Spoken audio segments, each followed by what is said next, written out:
before we get started, a brief introduction from my side. My name is Mark Gilroy. I'm the Managing Director here at TMSDI, and I've been with the company for 16 years now. Background is in psychology and remain a lifelong psychology geek, particularly in the world of interpersonal dynamics and behaviour in the workplace. And I'm absolutely thrilled today to be joined by a very special guest, and more on her very shortly. And the theme, of course, for today's session is about supporting teams and leaders in a post-pandemic world. So what will that look like? What kind of support are they likely to need from us? And how is that support going to differ from the support we've been offering so far? So that's the theme that we're going to be talking around. And as I say, we're going to split today's session kind of into two halves. First of all, Juliette and I are going to share some of our thinking around team support and leadership support in the new world that we'll be working under. And then we'd like to throw that open. So we will be inviting contributions, questions, thoughts, comments from those who are on the call today. I can see we've got 40 now joined. So please do feel free to send those in. So whether that's a question, a reflection, an article that you found particularly helpful that you'd like to share, or maybe some thinking that sparked for you based on what we're about to share from Juliette and I. Okay, so we'll be monitoring that as we go through. Okay, and then generally, this is our roadmap for the first half of today's session. So we'll be looking at our implications for leaders. We'll be looking at broadly what are some of the implications for teams and how we can support them. And then what simple steps can we take that will inform how we work and how we can provide that support. Okay, so we will certainly have time for questions and comments towards the end, but certainly throughout. So I look forward to hearing your thinking around all of these different themes as well. So without further ado, I would very much like to introduce our special guest for today's session, which is Juliette Alban-Metcalfe. Now, Juliette is a chartered occupational psychologist and the CEO of Real World Group, which is a spin-out company from the University of Leeds. She helped establish Real World Group's engaging transformational leadership model and diagnostic tools based on uniquely proven research involving tens of thousands of people globally. She's incredibly passionate about leadership, diversity, and inclusion, as well as positive psychology, and provides consultancy up to board level around the world. Now, Juliette has written various articles in practitioner journals, as well as peer-reviewed journals, as well as chapters for a variety of books. Okay, so without further ado, Juliette, over to you. Thank you, Mark. I've just taken control and I can't put my video on, so that's a great start. Could you do that for me? Is that possible? I can't do that for you, but don't worry about it. It'll be okay. We'll do it towards the end. We'll say that towards the end, yeah. Apologies, everybody. You'll have to, well, that photograph that was on that slide that Mark just showed is recent, so you can see my hashtag lockdown hair. So lovely to be here, thrilled to be invited. Thank you, Mark, and thank you, colleagues at TMSDI. It's a real pleasure to be contributing to working with you. So what I'm going to talk about today is I'm going to show just a couple of survey findings about how people are experiencing lockdown from an employee perspective. And I'm going to summarize a range of advice for both leaders and coaches that work with leaders. Now, you very kindly shared with me the questions and the objectives that attendees asked initially before today's session. So we've worked to try and answer as many questions as possible through this presentation. And hopefully I'll leave you with lots of food for thought, as Mark mentioned, about what can happen, how things can be improved from a leadership and a coaching support perspective. Okay, so I'm going to start with some findings then. Now, these are some of the surveys that have been in the media recently. You may have seen them. There was one by Hayes Recruitment where they surveyed 16,000 workers. Employees, I guess that means, and what they found was that 43%, and this is a recent survey. This is during lockdown. This is not, you know, in a pre-pandemic world. 43% of respondees said that leaders needed to improve communication as far as they were concerned. So they weren't being satisfied with that. A third of people, of the 16,000, felt that they had contact with their manager less than once a week, and only 29% said that this was daily. So that, you know, if they were used to working in office, then you know, one might assume that this is less than people were seeing their manager, and certainly only a third of people are checking in daily with their manager. And what is kind of perhaps more of concern is that 34% said that contact with their manager has reduced since lockdown. So we don't know obviously what kind of contact that they were referring to, but it seems as though people are, you know, not only becoming more remote in a sort of working perspective, but they're becoming more remote from line managers, which, you know, may be, as we'll see through the rest of the content I'm going to share with you, may be causing more problems in addition to, you know, what's going on otherwise. There was also a people first survey that you may have seen of 5,000 people on Twitter, and what they found was that a quarter of people said that they already discussed both health and well-being and performance and workload with their manager.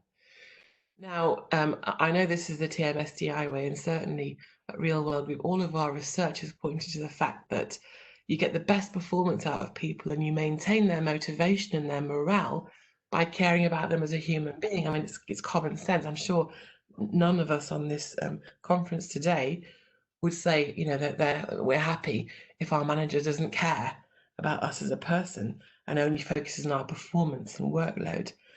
So this is quite, you know, quite stark, isn't it? That only a quarter of people say that currently they have those kind of conversations that are sort of beyond work focus. And what they also said that 75% of people, so 3/4 of people, would like their manager to check in more regularly. And of those people, to discuss health and well-being was a third of people, just over a third, and performance and workload was just 10%, or both was a third of people again. So that's, you know, some idea of what might be happening for people in organisations in workload and during lockdown. And of course, you'll know from your work with organisations as to what's happening specifically on the ground where what you're used to. Overall, in terms of then, what can we do? How can we make sure that leadership is fit for what's happening at the moment? How can we make sure that in these critical times where we've absolutely got to get the best out of people to help our organisations to move through this incredibly tough time? Well, the question is, what can leaders do to make sure that they're able to maintain morale, motivation, and well-being for the good of people and of the organisation? And I would say that, you know, what leaders need to do is just be more aware than usual of what not to do in regular times, if you know, if indeed those exist, and be more aware of what to do in regular times, because things haven't changed immensely, in my opinion, in terms of leadership, but it's really reinforcing what's always been critical and sort of suggesting that we really need to emphasize things. So, you know, for me, this is an exciting time for us to come out much stronger as organizations than we were even before the challenges we have today. So to give you an idea of what I mean by that then, so this is a nice little list of what not to do. So you may be familiar with two psychologists, Amuble and Kramer, and they published an article a couple of years ago in Harvard Business Review where they shared a neat list of things based on, sorry, I should say, on a big study they conducted, shared what managers can do if they really want to go out of their way to destroy people's meaning in their work, to reduce their motivation, if they really want to destroy morale and so on. These are the things that they should do. And sadly, these are the things that people do without thinking on a day-to-day basis that do unfortunately have the impact of destroying morale and motivation and so on. And the first one, of course, you won't be surprised to see, is micromanaging. Nothing like micromanaging to take the sort of motivation out of your, you know, excitement for work. The next thing is about dismissing people's ideas or being cynical. So you might be inviting suggestions, or you might not be inviting suggestions as a manager, but you get suggestions either way. And when you get them, you're like, well, probably not going to happen. That's not going to work, is it? We've tried that before. Those kind of things. And body language, the ways in which we leak how we feel internally is great for destroying morale. The next thing is about neglecting to inform people about changes. Now, things are changing at breakneck speed at the moment. So what's really, useful for people to remember is, as leaders, we must keep people informed of what's changing in the organization so that they're prepared and so that they're not wasting their effort on things that no longer matter, whether it's a project or an initiative or the way we used to do things. Someone said, can we share the HBR article author again? It's Amible and Kramer, and the article's called The Power of Small Wins. And the final thing, of course, is that you yourself as a leader might move the goalposts. So you might, reasonably need to completely transform how things do or change into a small amount, but you don't let people know. Or you do it, prematurely, then change back. It's about keeping people informed and, as far as possible, making sure that people are working directly on what's needed rather than working on things that, have become obsolete or unnecessary. So what about what we need to do then? And these are the things that drive people's basic human needs, satisfy people's basic human needs, that drive their motivation, morale on a day-to-day basis. We need to do much more of this. We already know this is critical for remote teams. I'd say it goes 50 times for, that's a non-scientific guess, by the way, but we need to really emphasize it in this pandemic world. So, meaning. We absolutely must give people a sense of meaning. Organizations have changed enormously, as we know. Not just the shape of the organization, what the organization does. We've seen on the news all of these distilleries that have become producers of alcohol gel for hospitals. So many organizations have had to adapt. We need to help people to make sure that they still have a sense of meaning in the work that they do.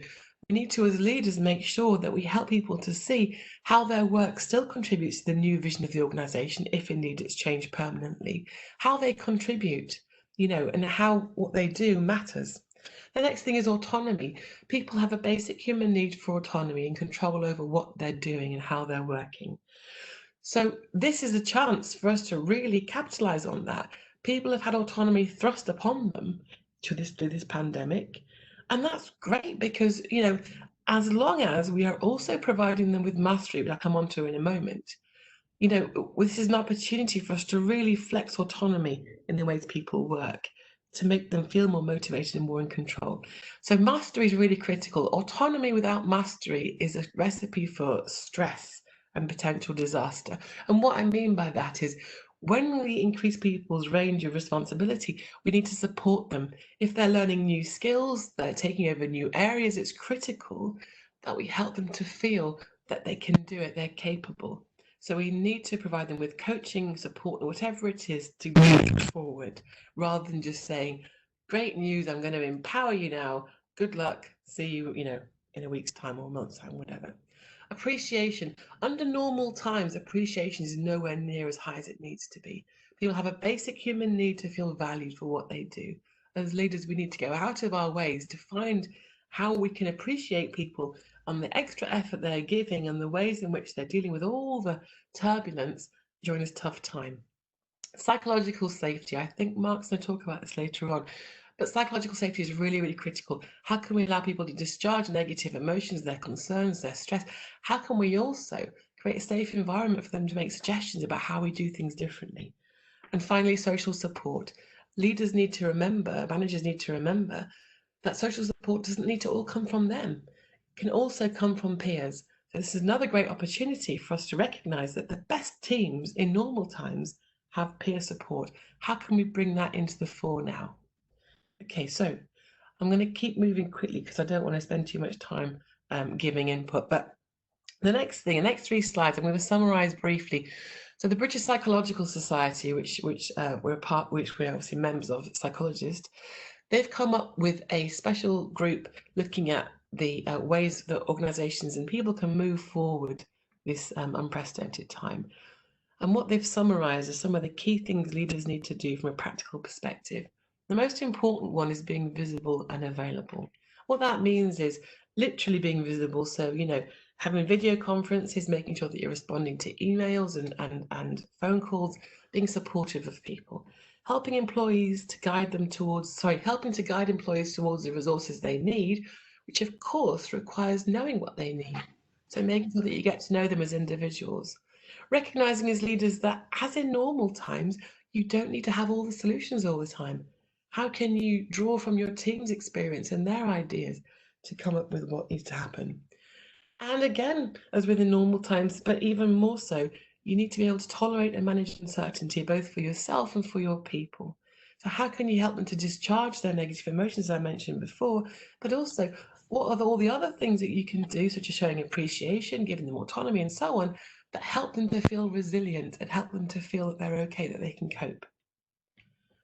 The next thing is about communication.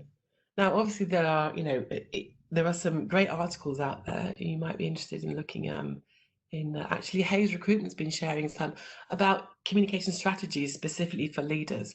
But in general, the idea is that regular, frequent, simple and clear communication, repetitive communication is key. Because if you think about it, when we're under stress, we're able to take in less information. So what can we do to help people to really get the messages that we're trying to convey about, whether it's how we need, what we want from them, how, what support we're offering, in all the different areas in which we're working. And as I said before, actively encourage people to share their concerns and fears, listening with patience.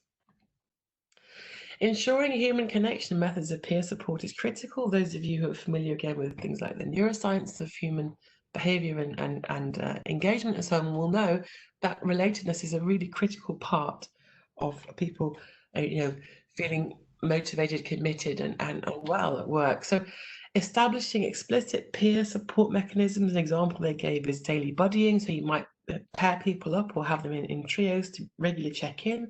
If possible, create protected areas for employees to get together, and to allow time for teams to share experience, support, achievements. So a couple of things that I've read recently, people talked about making sure people aren't just using WebEx or GoToMeeting or whatever it is for formal interactions, but also to encourage them to somehow try to create some kind of social space where people can still connect on a normal level. And then the last thing that the BPS has suggested is summarized as normalizing psychological responses, letting people know it's okay not to be okay. Okay, because all the time, so many organizational cultures are ones where you're not encouraged to be human. You're not encouraged to bring your whole self to work. But really, we absolutely must allow people to do that. And help them to understand that, being stressed and anxious is not weakness. It's just human nature. Giving people permission to step back, particularly, when you consider their family challenges they have now, the sort of work-life balance and so on and so forth. Paying attention to what's going well, it's about celebrating success. It's so critical for building resilience for individuals and teams. Reminding people that they're not alone, and reminding people this will not last forever. We might come out of this in a different shape as an organization, doing different things, but things will return to some form of stability. And if you can help people to re-engage with meaning in their work, they'll be happy that things have changed. They'll understand what's next. So my next slide is about, how do we persuade leaders that they might need to reflect on their own personal behavior, which is one of the questions that has been asked. How do we help leaders to recognize the need to change? And again, I would say, I'm sorry I keep repeating myself, but what's missing now is what's always been missing. This is an example of a profile that comes from, we have an assessment tool for leaders to look at the moment, where are they focusing most of their attention? And then, you would discuss with them, is this the right, are you discussing it in the right balance, in the right kind of ways for what's happening for you? And this is what we're seeing normally. What you can see, the top dimensions that are assessed here are about the interpersonal support, caring about people's individual needs. It's about appreciation. It's about coaching, mentoring, so on and so forth. And it is not uncommon In fact, I'm being polite here. It's very common that people are not focusing much on that area compared to the stuff at the bottom, the business needs, the strategy, the sort of future focus, the networking, the sort of, moving forward stuff. That there needs to be much more of a balance. And I would say that right now, there particularly needs to be a balance, if not, where possible, skewed slightly towards the interpersonal. So one thing to do is, either access a profile like this, or just, as a coach or as a leader, write down what are the key areas that need to be focused on, perhaps using some of the slides that I've just shown, and I'm happy to share them. I'm sure Mark will be circulating them. Write down some of those key areas and ask leaders to reflect on what extent they're looking at those different areas on a regular basis. And then finally, before I leave you with what next, is taking care of yourself too. So there's an interesting article in the McKinsey Journal, which is looking at, it's called The Toughest Test of Leadership. It's saying that, they tend to like to look at CEOs, as you probably know, at McKinsey. But I think this applies even if you're sort of running a small shop all the way up to, multinational. There's massive pressure on senior leaders, let's say senior leaders. They've got to be equally calm and optimistic. They've got to balance empathy, but also being highly engaged and facts-based. They've got to have a long-term view and a short-term fixes. And the fact is they may not have the answers yet. So they're under a huge amount of pressure. And you as a leader, no matter, like I said, if you have a team or a department or a whole organization, you may feel hugely pressured for answers. And of course, there's the exhaustion of this pressure's been going on for so long. And as one of the CEOs said, and I'm sure we can all relate to this, you no longer even have that 15-minute nap when the airline takes off. Now, for me, it's a private jet. But, for many other leaders, it's commercial. But no, joking aside, this really is something that we're all experiencing, as leaders, and that you as coaches, those of you who are coaches in the audience, can really help with, is to help them to take care of themselves. What are the positive things to engage in? What are the ways in which they can build their resilience? Not all CEOs have live-in nannies, so they might have challenges with childcare and so on and so forth. The serious message here is don't ignore your body. As someone said in this article, you're invincible until you're not. And many of us will have had experience of something that blindsides us before we, health-wise or whatever, that we just need to be aware of taking care of ourselves. And remember, both demonstrating empathy and being open to it is essential to taking care of yourselves too. Okay, my final thoughts are, what next? As I've sort of explained earlier on, many people, employees that are returning to a new normal, have experienced greater autonomy, greater job crafting and other benefits.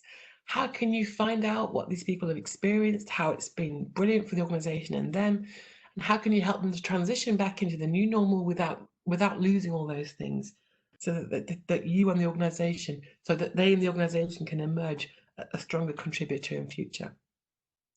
Of course, for others, it will have been hugely disruptive and damaging. How can you support these people? One thing I read the other day that really inspired me was what we've learned about this pandemic is that leadership is everywhere in our communities and our organizations. How can we use this experience to persuade people that leadership is not positional? It's about, what we do together to influence the future. How can you particularly influence senior leaders? And perhaps hopefully I've given you some ideas for that. And finally, of course, we must always ask ourselves, what needs to change structurally to enable us to have the culture that we want in the future? And how can we enhance employees' perspectives so that they build themselves into the vision of the future? And I'll leave it at that. Thank you, Mark. I'll hand it back over to you.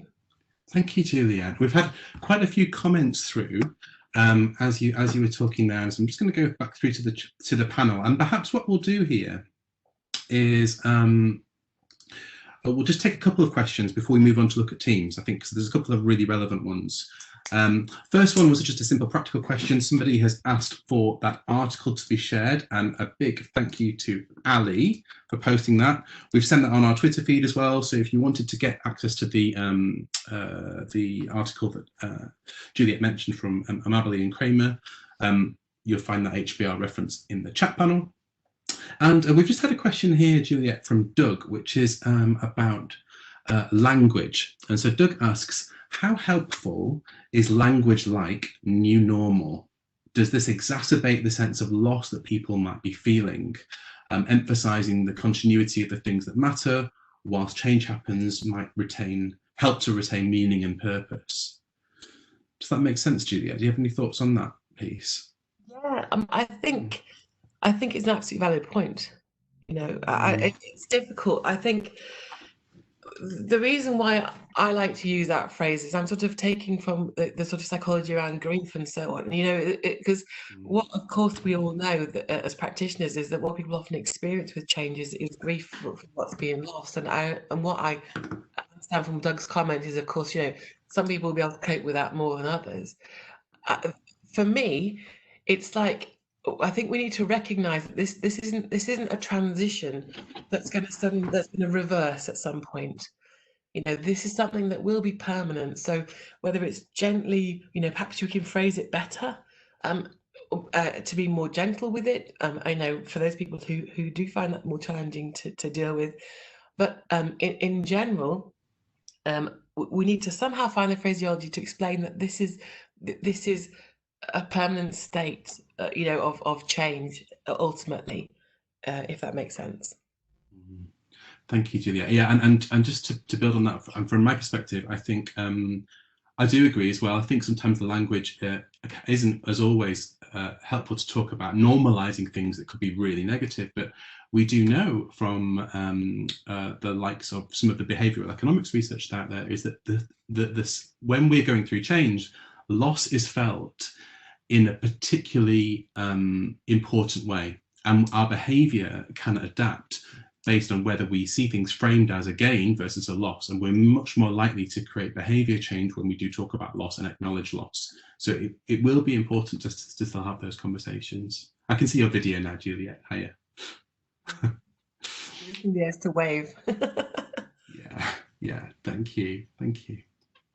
Right, yeah, and just had another comment here from Mandy. She said, listening to our clients, the language they use, and taking the lead from them.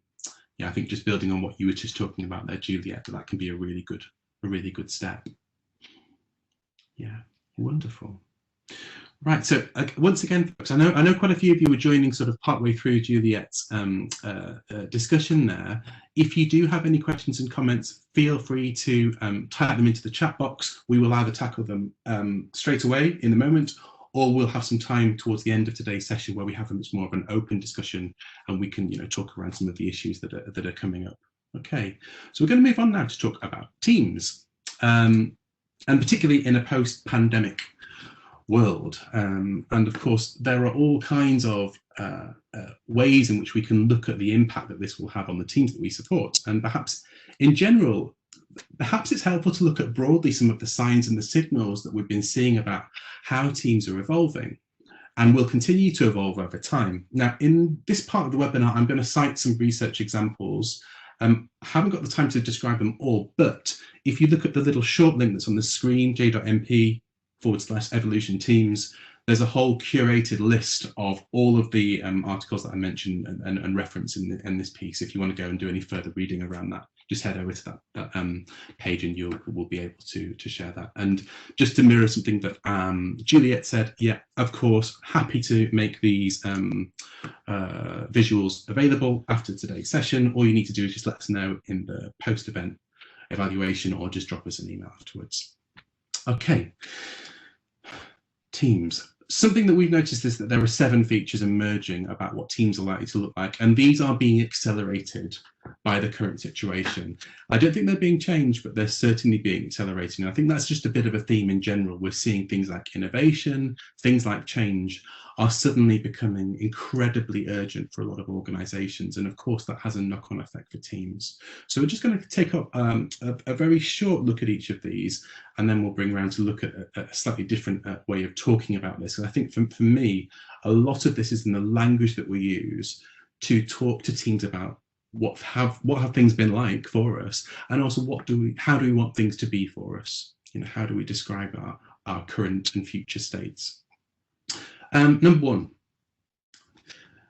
in the future, teams will be short-lived. I think no one would have ever foreseen the speed at which teams are now expected to come together and then disband.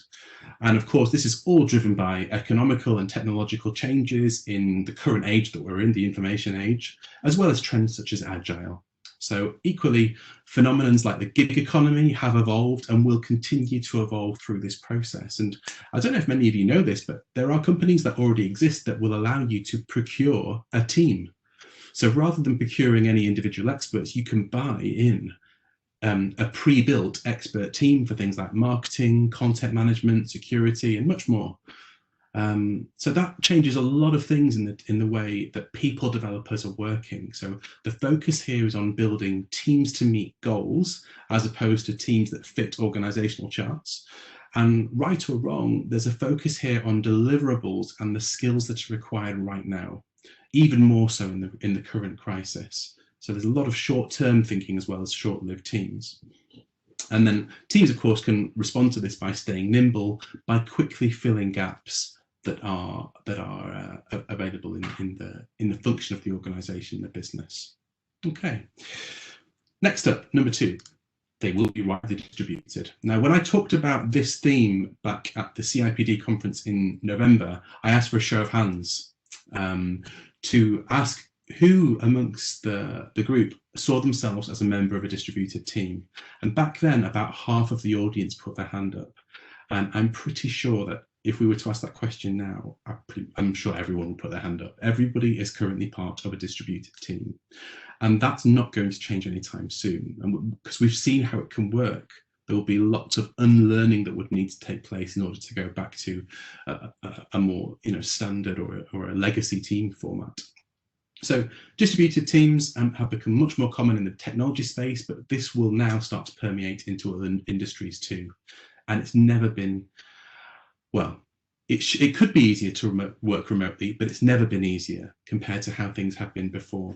So the tools are there. So what does this mean for us in the HR and L&D space? Well, talent is a big issue. This will mean it's harder than ever to attract and retain talent. So finding and keeping the right people is going to be really key. And that's where distributed teams have a distinct advantage. So you can offer companies the chance to meet talent where the talent is, as opposed to where the company is physically located. And distributed teaming could be the answer here. Other times, a very talented employee wants to move to a different area, but wants to remain at the company. In a distributed team, that's absolutely fine. You can either accept a remote employee or lose talent. Okay, so either way, your company will gain better agility and responsiveness through covering all of these different areas and potentially multiple time zones. Number 3, diversely populated. So we talked about diversity earlier on in today's session, and a 2018 study of 1,000 companies across 12 countries by McKinsey & Co.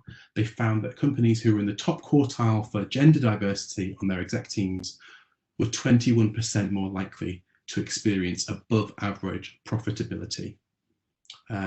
Equally, in other levels, ethnic and cultural diversity resulted in a 33% increase in performance. So it's not just about diversity in gender and race or cultural background, but studies have also shown that employees from companies which are diverse in both inherent and acquired traits, so things that you get from life experience or work experience, diversity is 45% more likely to report a growth in market share, and 70% more likely to report that they captured a new market. So diversity improves all kinds of things, and diversity at different levels. It improves a team's problem-solving abilities.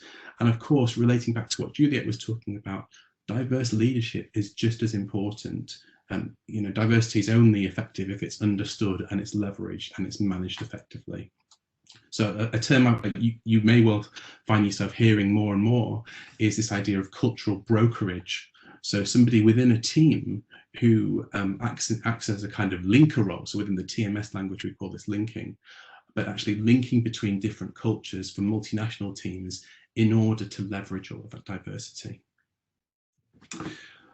Okay, number 4, small teams. Many researchers have identified that smaller teams, but just to define this, we would call a small team a team with less than 10 members, are actually more beneficial for team success than larger teams. So there's a couple of studies mentioned on the research link that I posted earlier on that prove this. Smaller teams also experience better work and life quality, work outcomes, less conflict, stronger communication, more cohesion, and a more positive behaviour. So Juliette was talking about some of the positive things that have come out of this, and there's a phrase called organisational citizenship, which is this idea that people are doing positive things that promote the wider community as part of their work within the organisation, and you will find that this is more likely in small teams. I imagine because it's easier to make things happen. There isn't as much bureaucracy in a small team. Number 5. So this is becoming a particularly important area in the here and now, but will be equally as important, if not more important, in a post-pandemic world. So cross-functional teams. Of course, they have all the competencies that are needed to accomplish the work without depending on others who are not part of that team. So building a team that's got a mix of skills rather than around a specific skill set, the organisation can then minimise dependencies within teams. So there you'll have fewer challenges with coordination and differing priorities. And we're seeing this at the moment where organisations are quickly able to shift individuals into wider or broader roles to make the most of their varied skill set, as opposed to being trapped by having very functionally dependent team members. And this can also foster really important ownership, and I'm talking about team ownership here, of the whole solution, regardless of the problem that you're trying to solve. Okay, yeah, Doug's just, before I move on, Doug has just asked a question here saying, how do these characteristics of teams of the future sit alongside fundamental human needs such as identity, community, and belonging? Oh, thank you for that one, Doug. I'm going to come to that very shortly, but yeah, thank you for that question. So it's about how do you belong to a team like one of these. Number 6, I think this is another area which we will see accelerated. Obviously the rise of the robots has been a bit of a theme in the last few years, talking about artificial intelligence and just general automation. And there's a lot of fear associated with that. Of course, we're talking about robots potentially replacing human workers. And that's been slightly repositioned, I think, in recent years. And we'll see that repositioning continue by talking about something called Cobots. So this is the idea that we will see in the workplace machines that are designed to as an extension of us, as opposed to a replacement for us. So we call these Cobots. These are things that are flexible, that are mobile, that don't need to be secured behind a cage to keep them safe, but actually they're already being deployed. So in the Ford plant in Germany, Ford factory workers and Cobots are teaming up on their assembly lines to install shock absorbers on cars. They still need some human interaction, and they are assisted by robots.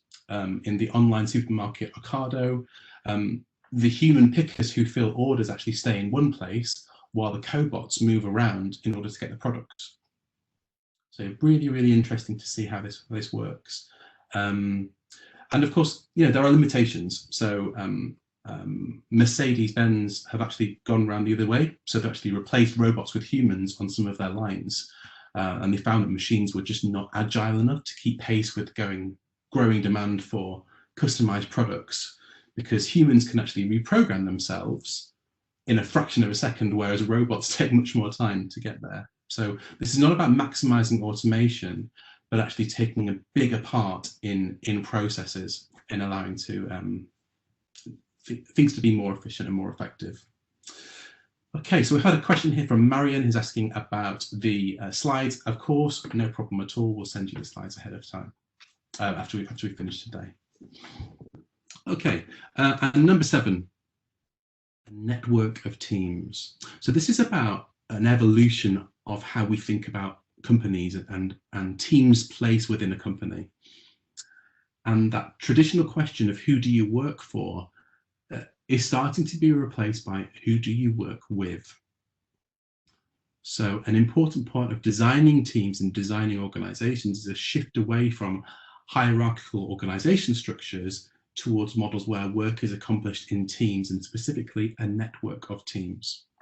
So in one of the studies that I quoted on the curated list, only 14% of executives interviewed by Deloitte believe that a traditional organizational model made their organization effective.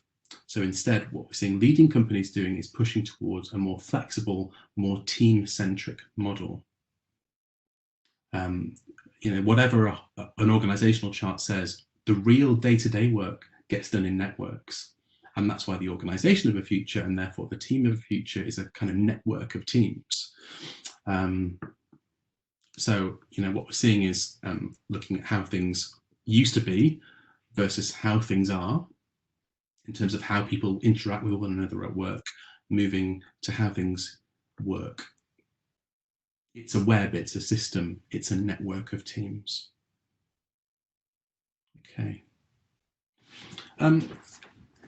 So yeah, just a little summary there in terms of some of the big themes that we're going through, that we're noticing, and we will generally see accelerating.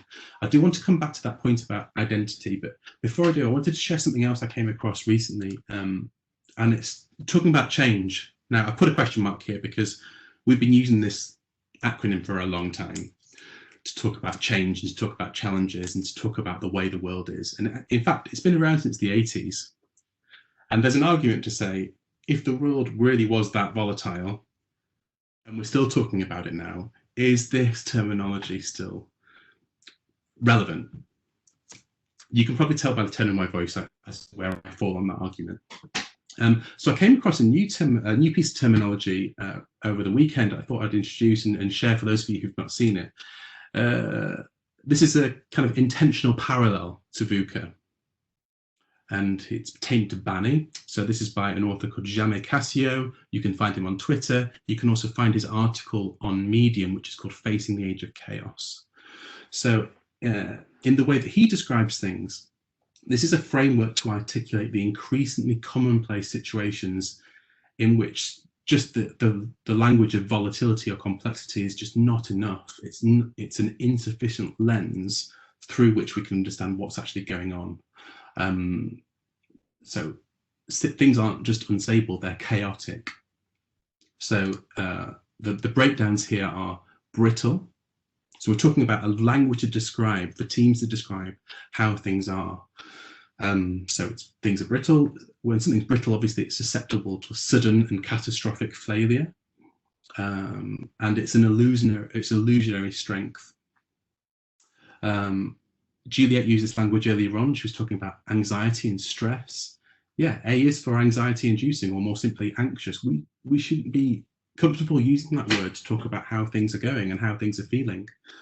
It will not always be the wrong thing to veer away from that word. In an anxious world, every choice appears to be potentially disastrous. Nonlinear. So again, in a nonlinear world, cause and effect are seemingly disconnected or disproportionate. So we're in the midst of a crisis of non-linearity with COVID, and the scale and scope of this is going to go far beyond our everyday experience and anything that we would describe as normal. So it's the concept of even flattening the curve is inherently a war against non-linearity. And then likewise, it's incomprehensible. I think this is a very good word to describe an act of, for some of us, we're trying to find answers, but the answers don't make sense.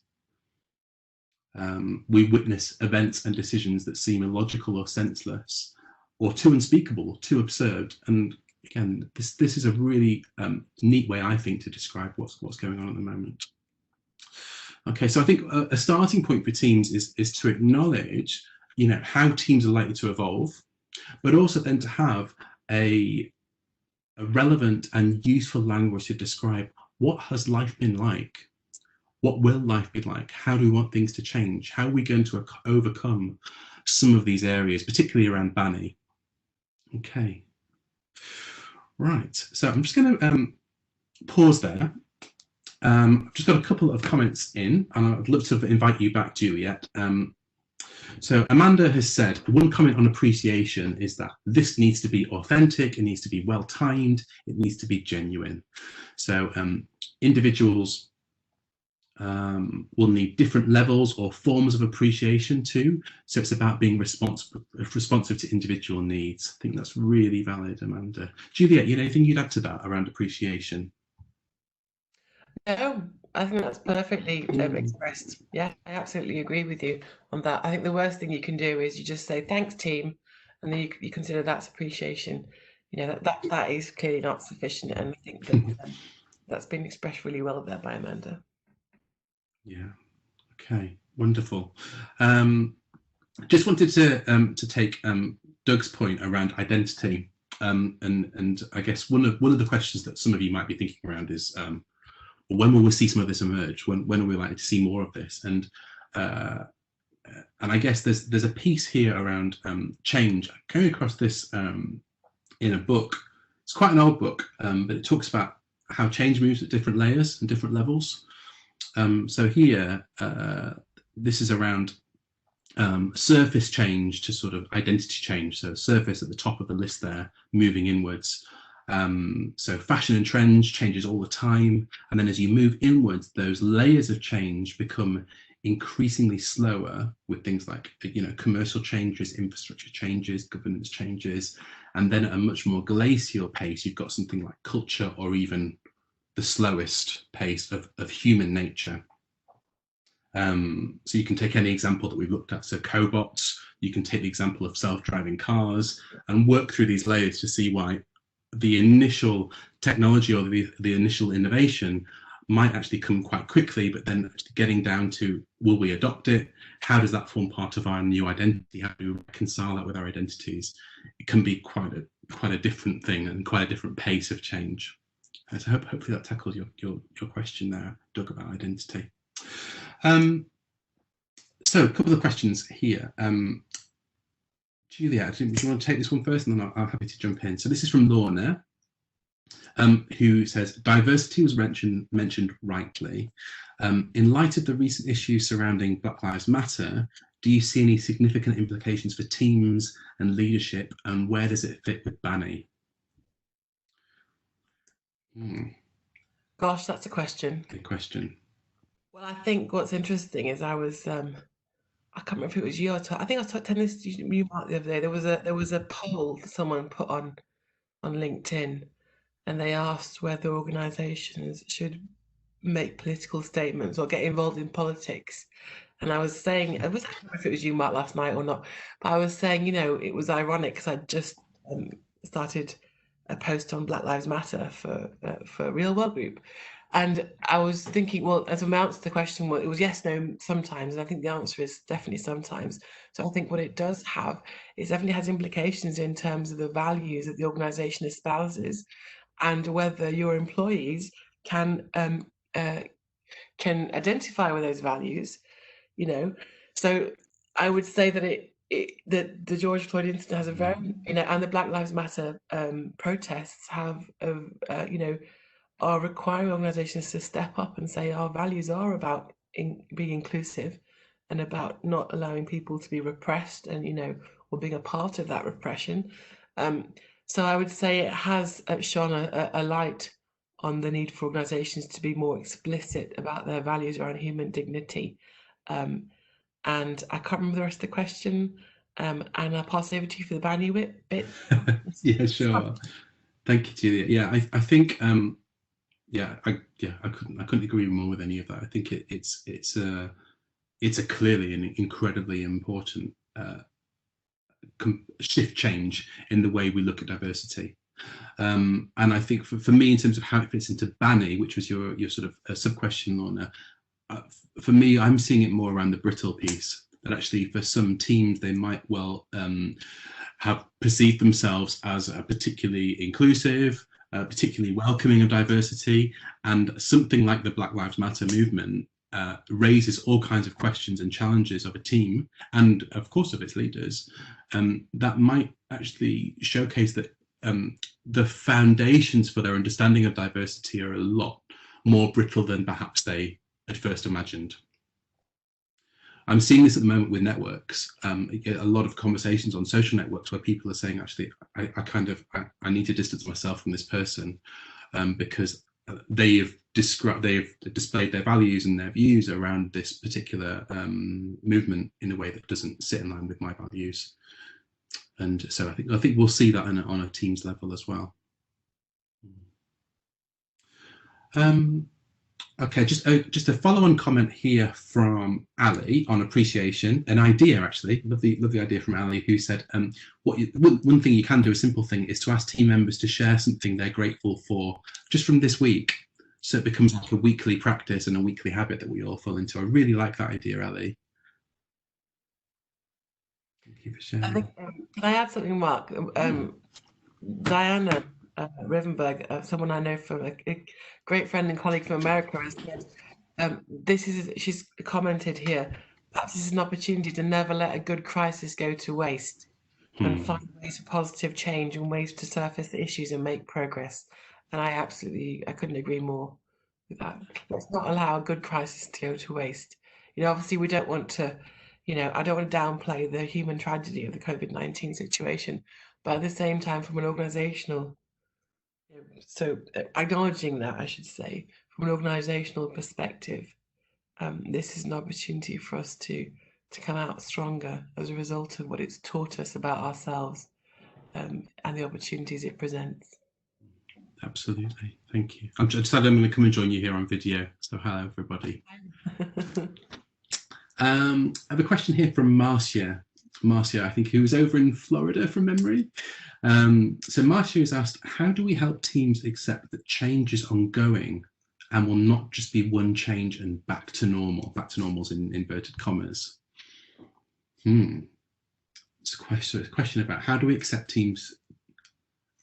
help teams to accept that change is ongoing? What do you think about this one, Juliette?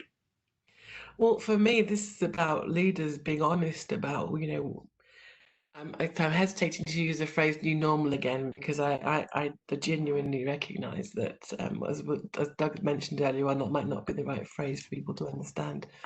But I think as leaders, part of our openness and transparency and what people need from us, so people want leaders to be consistent. They want to be able to predict what leaders are going to do and say, in the future, and therefore that helps them to commit to and be motivated by what the leader is asking or is saying. And part of that is an understanding that leaders don't hide bad news or sugarcoat things or lead us into a false sense of security about how things are. So I would say that it is, the responsibility of leaders to, in gentle and in explicit ways, explain to their teams that we are looking now at an era of, constant fluidity. I'm trying to remember the BANI acronym, which I think is brilliant, by the way. This flux is here to stay. Things have never been stable, not since probably the 70s, 60s, I don't know. But I think leaders have a responsibility to explain this to people, and at the same time to build their resilience and make use of their gifts and strengths and what excites them to help sort of create a situation where that's okay. Yeah, thank you. Yeah, Doug's just commented here, next normal is a phrase that some people are using as opposed to the new normal. That's a nice reframe, Doug, thank you. Bethany's also just suggested Stephen Covey's tap into the changes core inside you to help. Yeah, really nice. A couple of comments here. I'm sure we'll get to those. I'd like to just also address that one from Marcia. I think this idea about change being ongoing is something that we can look at in terms of phases. And I think one of the less helpful ways that we've heard a lot of rhetoric in the news and media around this is about talking about curves, because our understanding of the natural evolution of the curve is that peaks and then it drifts off. Whereas actually, curves can do all sorts. They can be waves. They can shoot back up again. And I think it's probably more likely to look at things in terms of cycles and phases, and say that, you know, if we can reach a level of acceptance that almost everything is temporary, including ourselves. So back to the kind of philosophical look at identity from Doug earlier on, everything is temporary, and we are always in a state of moving through a various phase, whether it's a developmental one or whether it's a phase of understanding. I think that can be a helpful thing. It's a big thing for a team to acknowledge and a level to get them to, but if we can talk about that in a helpful way, in an open way, then that's a good starting point, I think. Okay, so John, oh yeah, just another one from Doug here. Doug has said, somebody on a recent workshop for university leaders said, there's nothing like a pandemic for focusing the mind on enhancement, which made him smile, thinking about your don't waste a good pandemic, Juliette.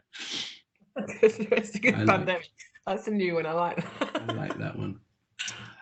So John has said his worry about weekly habits is that they can become routine. So in one team he works with, from time to time, the leader got into a routine of asking, how is everybody at the start of every call, and then quickly moved on to content. So is interested in being interested in your colleagues has to be genuine and not a routine. Yeah. Absolutely, absolutely. I mean, I've heard lots of anecdotes of people who've had, you know, over the years, very transactional leaders, you know, very sort of, you know, focused on the work and performance and not on humans, who have gone on courses to learn how to be a better leader. And they kind of robotically ask you in the morning, oh, how are you? How's the family? And they've sort of walked off before you've given them an answer. You know, there's myriad ways in which we can really, you know, poorly express concern for people, which is why we refer to showing genuine concern for people, you know. Yeah, we can't say that enough. There's something very unusual, particularly I find this particularly in European culture. In certain European countries, you find this, that even the word "how are you" isn't genuinely a question. It's a kind of it's an exchange, isn't it? It's like a social norm where you start a conversation by asking, how are you? The other person says, oh, I'm fine, I'm okay.